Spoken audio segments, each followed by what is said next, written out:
Scrap. I thought you were in the contest, but it's turnovers and minor skill errors that let you down.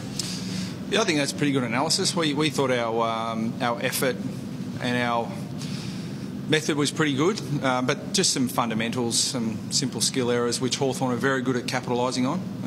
But other parts of the game, around the contest and getting enough entries going forward, of which Hawthorn defended very well in the first half, and we had to make some adjustments to that, of which I thought we did reasonably effectively in the third quarter in particular.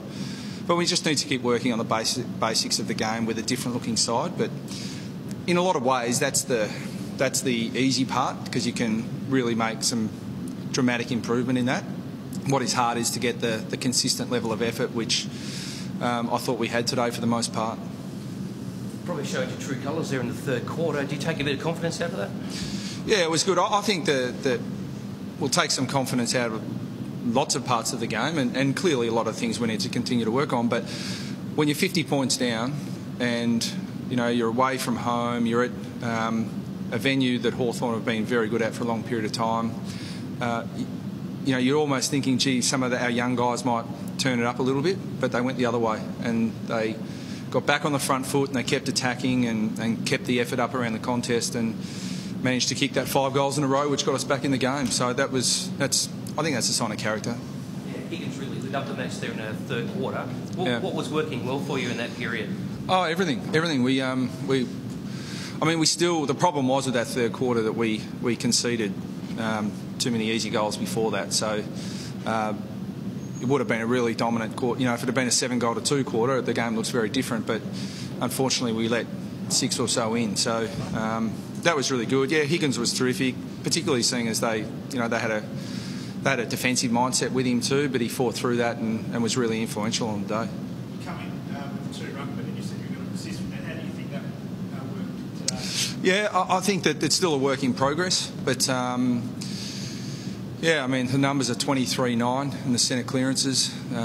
We kicked 8 goals to 4 from stoppages around the ground, so pretty dominant really. Won the hit-outs, and so we look at our rucks like we do our forward structure. We look at it as a unit, and Prusy continues to improve, and we've got to keep working with Goldie to get him back to his best, because he's a class player.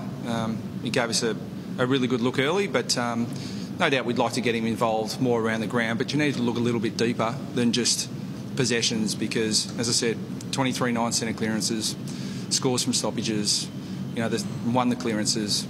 That was a pretty good part of the game for us. Zeeb didn't play, mate, so what's the scenario there? Zeebs has got a foot injury which he's been carrying for some time, and I mentioned pre-game that there's a chance or it's likely that he'll need surgery, but it's something that we're hoping we can manage him through. We've been managing him for a while.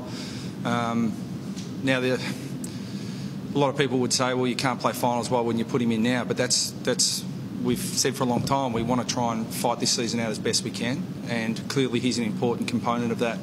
So hopefully he pulls up well next week and is available. But if not, we'll try and get him up for the Brisbane game. But we'll keep listening to the surgeons and the medical advice and make sure we're not putting him at risk. But if it's something that they think he can manage for a week off, that's what we'll do. Young continues to impress. Yeah, he's been good. Got a really good opportunity over the last few weeks inside, and he continues to improve. He's a reasonably complete player, Trent. He's a good runner. He's good in the contest, and he's been looking for an opportunity for a while, and this year's provided it. Big Ben had a pretty rough start to the week. What did you make of his game today? I thought he looked really dangerous. Yeah, he looked like he was going to take the game by the scruff of the neck there for a fair period. So, he looked good as our only real recognised key forward, and I thought Hawthorn got numbers back on him pretty well, but he fights through that really well and very rarely got outmarked. So we'd like to give him a bit more support, but I thought he was really good. So just to clarify, that would want surgery post-season? That's the advice at the moment. But if it was something that the surgeon said, look, this is too much of a risk to play with, we need to operate now, then that's what we do. But their advice at this stage is that no, we'll see how it pulls up from week to week, and hopefully we can manage it through. And that goes for a lot of players at this stage of the season. There'll be a lot of players that already know they need surgery, but they can manage their injuries through. So, as I said, we've made it very clear we want to fight this season out. And he's our captain, pretty important player. So while there's still a chance he'll play, we'll hold off on surgery, because it's not something that, if we delay the surgery, is going to impact his pre-season. He'll be right to go at the start of pre-season if he has surgery in 3 weeks. What's wrong with the foot? I can't disclose that, unfortunately. Okay. I mean, I'm not going to go into detail. It's a foot injury. Not a mystery. It's not they're not dealing with something they can't diagnose, so to speak. No. The only mystery is for you guys. I know exactly what it is, but I'm not going to tell you. Any other issues, mate? I think Robbie Tarrant went off and got his knee strap.